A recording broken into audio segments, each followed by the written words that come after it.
गौतम बुद्ध कही जाइछन्ति जे ଯେଉଁମାନେ ତୁମ ପ୍ରତି ଈର୍ଷା କରନ୍ତି ସେମାନଙ୍କୁ କେବେ ଘୃଣା କର ନାହିଁ, କାରଣ ଏମାନେ ସେହି ଲୋକମାନେ ଯେଉଁମାନେ ଭାବିଥାନ୍ତି ଯେ ତୁମେ ସେମାନଙ୍କଠାରୁ ଭଲ।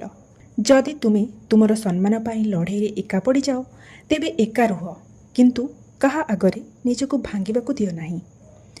ଯଦି ତୁମେ ନିଜକୁ ସମ୍ମାନ ଦେବ ତେବେ ହିଁ ତୁମେ ଅନ୍ୟମାନଙ୍କଠାରୁ ସମ୍ମାନ ପାଇବ। ଜଣେ ଭଲ ଲୋକ ସହିତ ଖରାପ ବ୍ୟବହାର କର ନାହିଁ, କାରଣ ଯେତେବେଳେ ଏକ ସୁନ୍ଦର କାଚ ଭାଙ୍ଗିଯାଏ ତାହା ଏକ ଧାରୁଆ ଅସ୍ତ୍ରରେ ପରିଣତ ହୁଏ। କେବେ ବି କାହାକୁ ଆଘାତ କର ନାହିଁ, କାରଣ ଦିଆଯାଇଥିବା ଜିନିଷଗୁଡ଼ିକ ଦିନକୁ 100 ଥର ଫେରିଥାଏ। କାହାକୁ କିଛି କହିବା ପୂର୍ବରୁ ଥରେ ଚିନ୍ତା କର, ଯଦି କେହି ତୁମକୁ ସମାନ ଶବ୍ଦ କୁହେ ତେବେ ତୁମକୁ କିପରି ଲାଗିବ? ମିଛ, ପ୍ରତାରଣା ଏବଂ ବାହାନା ଆପଣଙ୍କୁ କିଛି ମୁହୂର୍ତ୍ତ ପାଇଁ ଖୁସି ଦେଇପାରେ, କିନ୍ତୁ ଭବିଷ୍ୟତରେ ଆପଣଙ୍କୁ ଏହାର ମୂଲ୍ୟ ଦେବାକୁ ପଡ଼ିବ। ତେଣୁ ଏପରି କୌଣସି କାମ କର ନାହିଁ ଯାହା ପାଇଁ ତୁମକୁ ପଶ୍ଚାତାପ କରିବାକୁ ପଡ଼ିବ। ଜନ୍ମ ହେବା ଭାଗ୍ୟର କଥା, ମରିବା ସମୟର କଥା, କିନ୍ତୁ ମୃତ୍ୟୁ ପରେ ମଧ୍ୟ ଲୋକଙ୍କ ହୃଦୟରେ ଜୀବିତ ରହିବା କର୍ମର କଥା। ଭଲ କାମ କର, କିନ୍ତୁ ଏପରି ବ୍ୟବହାର କର ଯେପରି ମୁଁ କିଛି କରିନାହିଁ, କାରଣ ଏହା ଜଣେ ମହାନ ବ୍ୟକ୍ତିଙ୍କ ପରିଚୟ। କିନ୍ତୁ ଯେଉଁଠାରେ ସରଳତା, ଭଲପଣ ଏବଂ ସତ୍ୟ ନାହିଁ ସେଠାରେ କୌଣସି ମହାନତା ନାହିଁ।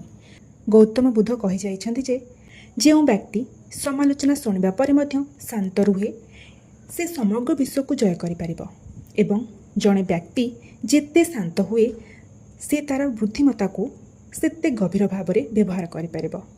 କୌଣସି ବି ପରିସ୍ଥିତି ତୁମକୁ ଯେତେ କଷ୍ଟ ଦେଇଥାଏ ତାଠାରୁ ସେତେ ଅଧିକ ମଜବୁତ କରିଥାଏ। ଯଦି ହାରିଯାଇଥିବା ବ୍ୟକ୍ତି ହାରିବା ପରେ ମଧ୍ୟ ହସେ ତେବେ ଜିତି ଯାଇଥିବା ବ୍ୟକ୍ତି ମଧ୍ୟ ତା'ର ବିଜୟରେ ଆନନ୍ଦ ହରାଇଥାଏ। ଏହି ଜଟିଳତାର ପରିପୂର୍ଣ୍ଣ ଦୁନିଆରେ ଏକ ଖୁସି ଜୀବନଯାପନ କରିବା ସଫଳତା ଠାରୁ କମ୍ ନୁହେଁ। ଖୁସି ଅଭିଯୋଗ କରିବାରେ ନୁହେଁ, ଶାନ୍ତ ଏବଂ ନୀରବ ରହିପାରେ।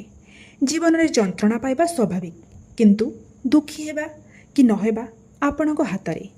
ଯିଏ ନିଜ ଇଚ୍ଛାକୁ ନିୟନ୍ତ୍ରଣ କରିଛି ସେ ଜୀବନରେ ଦୁଃଖକୁ ନିୟନ୍ତ୍ରଣ କରିଛି। ଦୁନିଆରେ ଯେତେ ଜିନିଷ ମୂଲ୍ୟବାନ ହେଉନା କାହିଁକି, ଜୀବନର ଶାନ୍ତିଠାରୁ ମୂଲ୍ୟବାନ ଆଉ କିଛି ନାହିଁ। ମଣିଷ ତୁମର କଥାର ମୂଲ୍ୟ ବୁଝିପାରୁନାହାନ୍ତି, ତାଙ୍କ ଆଗରେ ନୀରବ ରହିବା ଭଲ। କାହା ଆଗରେ ଭଲ ଦେଖାଯିବା ପାଇଁ ନୁହେଁ, ବରଂ ଭଲ ହେବା ପାଇଁ ବଞ୍ଚ।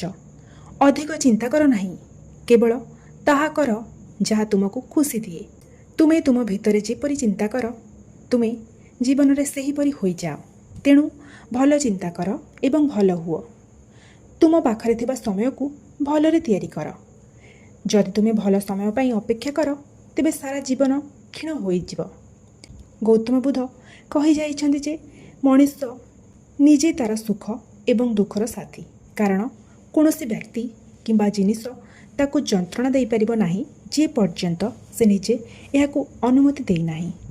ଯଦି ତୁମେ ଜୀବନରେ ଖୁସି ହେବାକୁ ଚାହୁଁଛ ତେବେ ନିଜକୁ ଶାନ୍ତ ରଖ। ଯେଉଁଥିରେ କେହି ଜଳନ୍ତା ଅଙ୍ଗାର ଫିଙ୍ଗିଦେଲେ ମଧ୍ୟ ତାହା ଆପେ ଆପେ ଲିଭିଯାଏ। ଯଦି କେହି ଆମର ବିଶ୍ୱାସ ଭାଙ୍ଗିଦିଏ ତେବେ ଦୁଃଖ କର ନାହିଁ, କାରଣ ଆମକୁ ଶିକ୍ଷା ଦେଇଥାଏ କି ଭରସା ଭାବିଚିନ୍ତି କରାଯାଇଥାଏ। ଆମେ ପୁଣି ଦେଖା ହେବା ପରବର୍ତ୍ତୀ ଭିଡ଼ିଓରେ। ସେ ପର୍ଯ୍ୟନ୍ତ ନିଜର ଯତ୍ନ ନିଅନ୍ତୁ ଏବଂ ସବୁବେଳେ ହସୁଥାନ୍ତୁ, ଖୁସିରେ ରହିଥାନ୍ତୁ। ରହିଲି, ନମସ୍କାର।